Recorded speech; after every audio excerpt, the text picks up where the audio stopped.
Assalamualaikum warahmatullahi wabarakatuh. Salam sehat, salam bahagia, dan salam sejahtera. Salam sejahtera buat kita semua.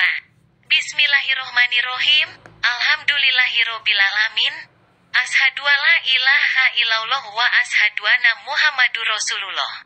Allahumma sholli ala Sayyidina Muhammad wa ala ali Sayyidina Muhammad. Sahabat yang dirahmati Allah, ada kisah yang sangat menarik yang dapat kita jadikan sebagai motivasi dalam kehidupan kita, SESUAIKA, dengan doa dan syukur. Dikisahkan di sebuah kerajaan kecil. Sang raja mempunyai seorang anak yang sangat dimanjakan. Di hadapan raja dan permaisuri, sikap si pangeran kecil ini baik dan menyenangkan. Tetapi di belakang mereka, sikapnya berubah total menjadi anak yang kurang ajar. Merasa sebagai putra mahkota kerajaan, dia tumbuh menjadi anak yang tidak tahu sopan santun dan tidak mau menghargai orang lain. Walau dibenci dan dijauhi, tetapi pangeran kecil ini masih punya satu-satunya sahabat seusia yang setia kepadanya, yaitu anak laki-laki dari pengasuhnya. Suatu hari, pangeran kecil meminta si bocah untuk menemaninya makan siang di ruang makan istana. Dalam artian, si bocah diminta menunggu dan melihat si pangeran makan dari pojok ruangan. Sesaat sebelum makan, pangeran kecil terlihat seperti menundukkan kepala seolah sedang berdoa. Sejenak kemudian, sang pangeran mulai melahap segala hidangan yang tersaji di meja makan. Semua jenis makanan dicicipinya. Beberapa kali, ia hanya mencuil dan menggigit makanannya, lalu memuntahkan dan membuang sisanya di meja. Meja makan jadi berantakan dan sisa-sisa makanan berserakan di mana-mana. Sang pangeran seperti sedang mengolok-olok sahabatnya yang hanya berdiri memandanginya. Tapi bukannya merasa terhina, si bocah kecil itu malah tersenyum-senyum sedari tadi. Pangeran kecil pun jadi tersinggung. "Hai, apa yang kamu tertawakan? Dari tadi kamu tertawa-tawa melihat aku makan. Bahkan saat aku berdoa dan mengucap syukur. Kamu juga tertawa," kata si bocah kecil dengan berani. Pangeran tadi berdoa dan mengucap syukur. Tapi cara makan dan memperlakukan makanan, kok tidak sesuai?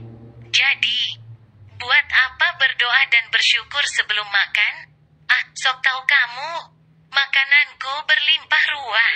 Aku boleh melakukan apa saja terhadap makanan itu, jawab pangeran kecil.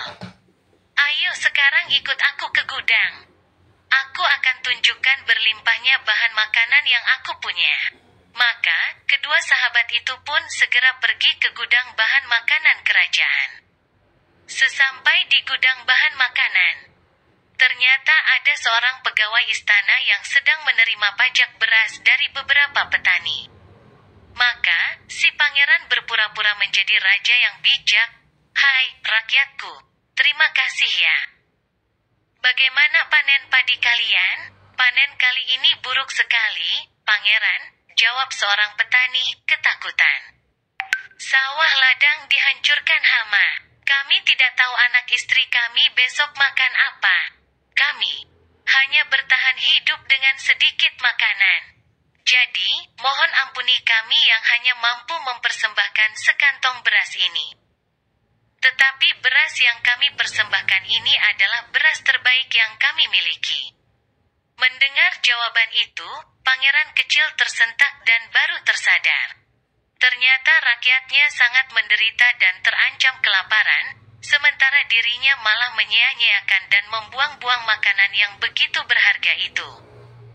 Si pangeran kecil kemudian lari meninggalkan tempat itu karena merasa malu pada diri sendiri. Dan sejak itu, perlahan-lahan tingkahnya berubah menjadi lebih sopan dan mau menghargai orang lain. Setiap kali hendak makan, ia mengingatkan dirinya sendiri, "Jangan sisakan sebutir nasi di piringmu." Sejak kecil, kita telah dididik untuk selalu berdoa dan mengucap syukur atas semua berkat yang diberikan Tuhan. Namun perlu diingat kembali, mengucap mengucap syukur bukan sekadar berdoa. Bukan pula hanya sekadar melaksanakan formalitas. Tetapi lebih dari itu, rasa syukur kita harus disertai dengan sikap menghargai dan menghormati orang lain dalam kehidupan sehari-hari. Sebelum butiran nasi yang kita makan sehari-hari memuaskan dan mengenyangkan perut kita, misalnya, pikirkan betapa banyak kerja dan kegiatan yang mendahuluinya. Bila kita mampu menghargai arti sebutir nasi serta orang-orang yang menghasilkannya, maka dasar pengertian dan kebijaksanaan itu akan melahirkan sikap mental positif dalam kehidupan kita. Intinya, doa dan syukur harus didasarkan pada perbuatan nyata dan pengertian yang benar mengenai apa yang kita lakukan.